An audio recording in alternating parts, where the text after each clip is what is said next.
พี่น้องมันคุณครูอะผู้ใดมีชิมบ่อยมากเพราะว่ามีโควิดอีกแล้วพี่น้องระวัดระวังเลยแต่ผู้ใดเป็นวัดเป็นชิมน้อยนะเพราะว่าเขาก็เลยจะได้บอกไปพี่น้องชิมน้อยหรือว่าไข้หวัดใหญ่บอกไข้ฉีดที่ละเข็มแล้วก็คุณหมอค่อยนัดมาใหม่เขาบอกให้ฉีดที่เดียวเข้าใจเนาะวัดเป็นชิมน้อยนะเพราะว่าเขาก็เลยจะได้บอกไปพี่น้องชิมน้อยหรือว่าไข้หวัดใหญ่บอกไข้ฉีดที่ละเข็มแล้วก็คุณหมอค่อยนัดมาใหม่เขาบอกให้ฉีดที่เดียวเข้าใจเนาะบวชจะได้กินเวลาบวชจะได้กินเวลาแม่เอาเหนียวไหมจะต้องปรุงเลยครับเอากินหลายจะกินกับนมมันแซ่บบวชจะได้กินเวลาแม่เอาเหนียวไหมจะต้องปรุงเลยครับเอากินหลายจะกินกับนมมันแซ่บมึงซื้อมาจากร้าน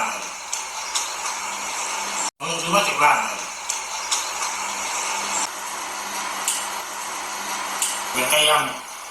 เอาโลนึงบอกกระดาษมาเป็นไก่ย่างเอาโลนึงบอกกระดาษมา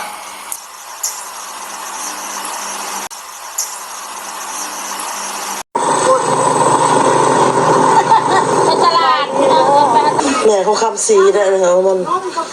แม่เขาคำสี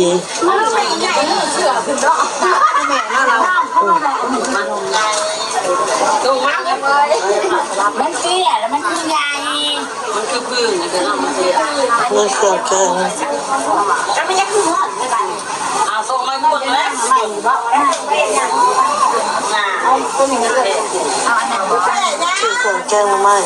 มันบ้งเลยบ้าวน่ะเลย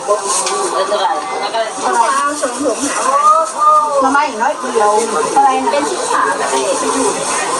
โอ้ยหลักจ่ายแน่เดี๋ยวพ่ออย่างนี้ก็บอกเห็นเนาะวันมันจ่ายเขาคิดเอาฝากเขาเอ๊ะต้องแม่ให้ร้อยเลยป้าโอ้ผู้นั้นไม่ได้ป้าแกงใส่กระดูกนี้มันบอกกระดูกหมูห้ามเพราะว่าพันปน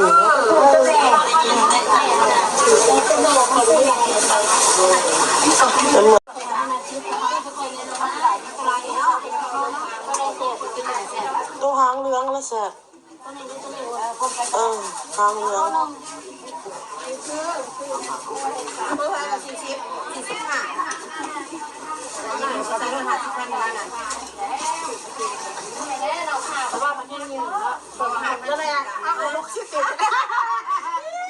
ไม่ได้จะขายอ่ะก็ได้เจ๊กเนาะให้ตื่นเขาตื่นเมา